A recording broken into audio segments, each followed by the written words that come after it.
Okay, so here we are at East Capitol Urban Farm in the District of Columbia, and we're going to be demonstrating seeding into plastic trays.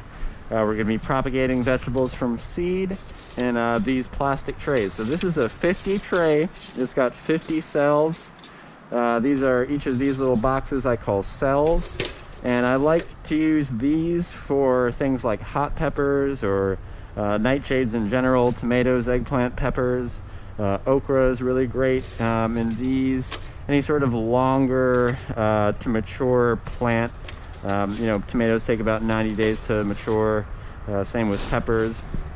So I use these for my longer days to maturity crops. I'm not going to use it for like lettuce or bok choy for reasons that we went over in the PowerPoint. So I'm just going to be demonstrating how to do this, and it's really helpful if you have one of these concrete mixing tubs. I think that's what they're referred to as in Home Depot. It's really helpful to have one of these so you can do what I'm about to show you. So I'll just take some soil in my hands. This is really nice potting soil from Fort V, or from Vermont Compost Company, I should say. The product is called Fort V. So I'm just going to try and make sure that I'm filling all of the cells with soil, and I'm just brushing the soil across the tray to let the soil fill in the holes. And this concrete mixing tub is really helping out because it's preventing me from wasting any soil. It's all going back into the tub. Any excess I just brush off. So I'm not packing any soil into the cells, I'm just brushing it on the top and making sure that it's all, letting it just sort of drop into the cell so they all fill up. So now that they're all filled up, I'm just going to give it a very gentle drop from about, you know, maybe 6 inches to a foot. And I'm just going to drop it very gently. Perfect. And that's going to, any lighter than that, and the soil that's in these cells might be full of air pockets, and that drop just helps any air pockets sort of get compressed and non-existent, or not exist anymore. So dropping it really helps, but don't drop it too hard and don't drop it too shallow or too lightly. You want to just sort of give it a nice little gentle drop, but you want to make sure that it's high enough so that those air pockets can be squeezed out. So I'm going to be seeding some sweet peppers. These are called lunchbox peppers. They're from Johnny's. They are currently out of stock, so we're on the Johnny's website. So I'm going to try and be very precise with these seeds and make sure that I'm dropping only one in each hole as I'm doing this. I'm not going to do the whole tray because that might take me a little while for the video. I'm just probably going to do maybe half of the tray just to demonstrate for you guys how I do this. So these pepper seeds, I don't have the packet with me. I just brought these cups, but it says on my seed packet to plant the seeds at 1/4 inch deep. So before I do anything, I'm going to put my seeds back in the cup, and I'm going to use my fingers because I've done this quite a bit. If you're concerned about going too deep or too shallow, it's great to use a pencil and use a ruler to mark 1/4 inch or 1/2 inch or whatever it says on your seed packet on your pencil, and you can just sort of gently swirl the pencil in so that you're making a little dibble, and you're going to stop going any deeper when you hit that mark that you made on your pencil. I'm just going to use my fingers. I find 1/4 inch to be almost up to my cuticle, so I'm just going to dibble with my fingers. Dibbling is the term that we use to make these little holes for planting seeds. It could also be dibbling in the field. You could be dibbling directly in your raised bed or in your field, and that'll just be like making holes for seeding something directly into those holes. So now that I've got all my holes dibbled, that didn't take me very long. It's really quick with your fingers, but not quite as precise. I can see that I even made some a little bit more shallow than others, but I'm just going to sort of go around. They all look fairly uniform, so I'm not too worried. I don't see any ones that are too deep, which is great.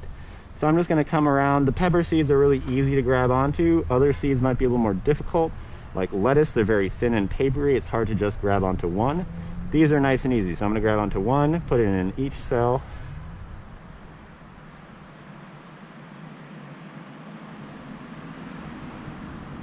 Whoops, I got 2 in there. There we go, I pulled it out. Great.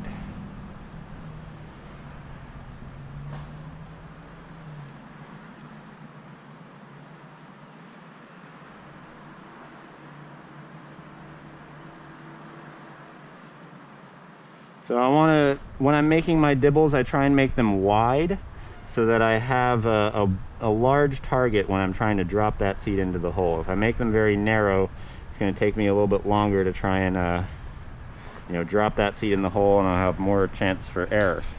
So that didn't take me very long, so I'm just going to keep going really quickly. Trying to keep only 1 per cell.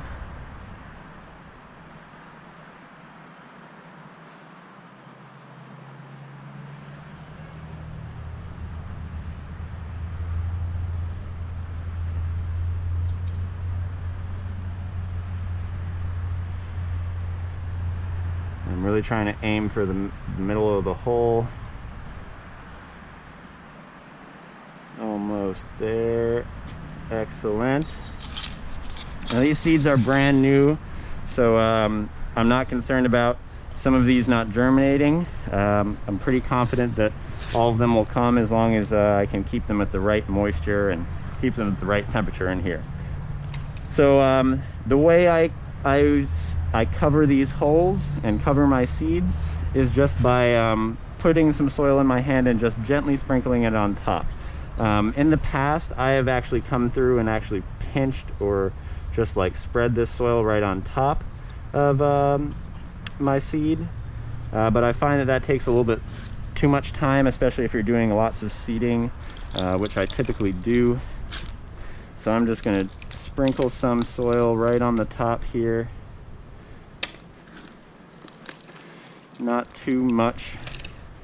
And I'm just going to gently, trying not to like dig into any of the cells as I'm brushing this off.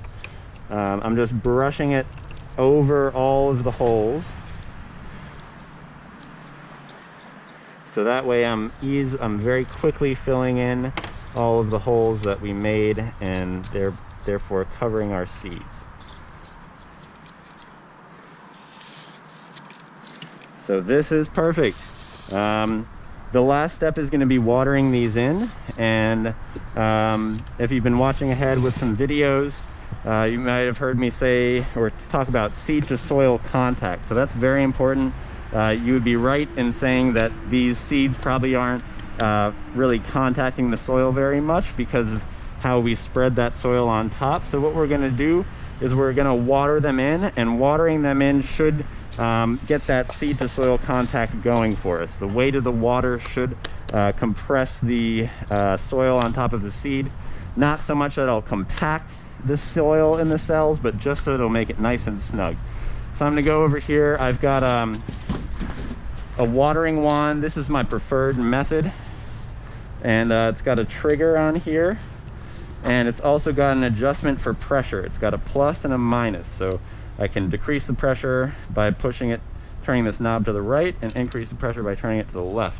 I've also got different patterns on the top here. It says shower, center, cone, stream. I tend to go for shower. Shower is definitely acceptable.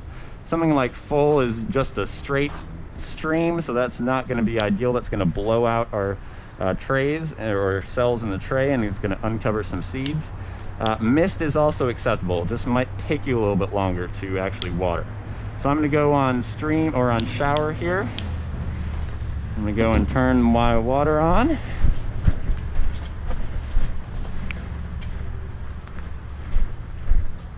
So now that I've got my water going to my hose, I'm just going to test the pressure by pointing it away from the tray. I don't want to be pointing it at the tray if I'm not sure what pressure my hose is going to expel the water at, because that might cause me to blow out some of the cells. So I'm just going to see, there we go. That could have been a lot of pressure right there. This looks beautiful.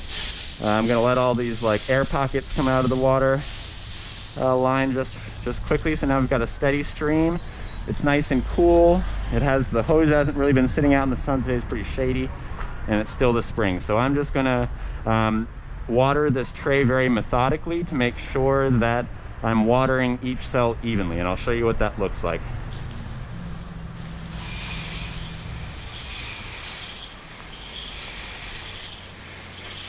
So starting from the right and left, I'm just going up and down and up and down, and I'm trying my best to sort of spray from the top. You can kind of tell